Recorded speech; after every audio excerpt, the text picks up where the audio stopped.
ఇవాల్టి వీడియోలో మనం హ్యాక్ స్క్వాట్స్ ఫామ్ గురించి అయితే తెలుసుకుందాం. అందరి జిమ్ లో హ్యాక్ స్క్వాట్స్ మిషన్ అయితే ఉందో లేదో నాకైతే తెలియదు, బట్ మా జిమ్ లో అయితే ఉంది. సో ఇప్పుడు నేను క్వాడ్స్ ని హ్యాక్ స్క్వాట్స్ మిషన్ లో ఎలా ట్రైన్ చేయాలో నీట్ గా అయితే ఎక్స్ప్లెయిన్ చేయబోతున్నాను. సో చాలా మంది హ్యాక్ స్క్వాట్స్ తో చేసే మిస్టేక్ ఏంటంటే వెయిట్స్ కొట్టాలనే ఆతృతతో ఫామ్ ఎలా చేస్తుంటారంటే వాళ్ళ హిప్ ని బయట పెట్టేసి ఈ ఫామ్ లో అయితే కూర్చుంటూ ఉంటారు. సో ఇలా చేయడం వల్ల మీకు క్వాడ్స్ కంటే ఎక్కువ గ్లూట్స్ ఇన్వాల్వ్మెంట్ అయితే ఉంటుంది.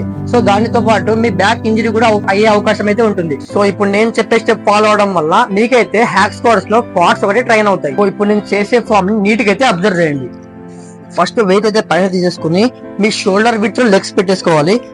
కొంచెం ఓపెన్ వి యాంగిల్ లో ఇలా పెట్టేసి హిప్ ని ఇట్లా బయట పంపించకుండా ఈ హిప్ ని ముందుకు స్వీజ్ చేసి ఇలా చేయడం వల్ల మీకు గ్లూట్స్ కంటే ఎక్కువ క్వాడ్స్ పైన ప్రెజర్ పడుతుంది. ఆ వెయిట్ మొత్తం మీరు చేసే క్వాడ్స్ పైన ప్రెజర్ పడుతుంది. ఈ చిన్న కరెక్షన్ చేసుకోవడం వల్ల మీ క్వాడ్స్ అయితే ఇంకా చాలా బాగా అయితే ట్రైన్ అవుతాయి. ఇంకో విషయం, మనం జిమ్ కి వచ్చేది మన బాడీని ఫిట్ గా చేసుకోవడానికి కోసం, అలా అని బాడీ ఇంజూరీ అయ్యి ఇంట్లో పడుకోవడానికి కోసం కాదు. So be careful.